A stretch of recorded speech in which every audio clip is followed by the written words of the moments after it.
Missile Houthi près de l'aéroport Ben Gourion, Tel Aviv frôle la catastrophe, l'espace aérien bouleversé. L'aube n'était pas encore levée lorsqu'un missile balistique hypersonique, lancé depuis le Yémen par les rebelles Houthis, a frappé les abords immédiats de l'aéroport international Ben Gourion, à quelques kilomètres du centre de Tel Aviv. L'attaque, revendiquée par le mouvement soutenu par l'Iran, a secoué le principal hub aérien d'Israël, provoquant un branle-bas de combat sécuritaire et l'annulation en cascade de vols internationaux. Selon les autorités israéliennes, le projectile n'a pas touché les infrastructures du terminal mais a causé un cratère à proximité immédiate de la zone passager, blessant légèrement au moins 6 personnes. L'impact a déclenché une suspension temporaire du trafic aérien et ferroviaire dans la région, paralysant les connexions à l'un des aéroports les plus fréquentés du Moyen-Orient.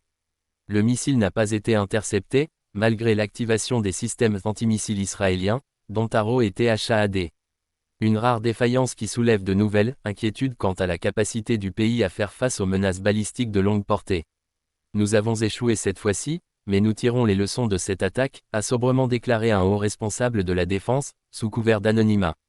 Les compagnies Lufthansa, Air Europa, Wizz Air, Air India et TUS Airways ont annoncé l'annulation ou la redirection de tous leurs vols à destination de Tel Aviv, renforçant l'anxiété chez les voyageurs et les familles déjà sur place.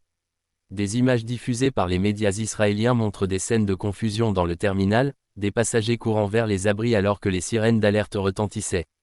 Dans une déclaration diffusée par la télévision yéménite Al Mazira, le porte-parole militaire Houthi, Yahya Sarri, a assumé la responsabilité de l'attaque, affirmant qu'elle visait à punir Israël pour la poursuite de ses crimes à Gaza. Le mouvement a averti que l'aéroport Ben Gourion ne serait plus un endroit sûr tant que les hostilités se poursuivraient. La riposte israélienne ne s'est pas fait attendre. Le ministre de la Défense, Yoav Gallant, a annoncé que ceux qui menacent Israël seront frappés cette fois plus fort.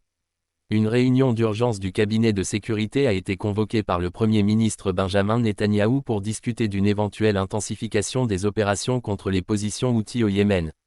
Cet épisode marque une dangereuse escalade dans les tensions régionales. Jusqu'à présent, les Houthis s'étaient surtout concentrés sur des navires marchands en mer Rouge ou sur des frappes symboliques. Frapper aussi près du cœur névralgique du transport israélien change la donne. C'est un tournant, un avertissement que les Houthis peuvent désormais frapper à longue distance, avec une précision inquiétante, analyse Amos Harel, spécialiste de la sécurité au Haaretz. Alors que les passagers reprennent peu à peu le chemin des comptoirs d'embarquement, la menace demeure suspendue comme une épée de Damoclès.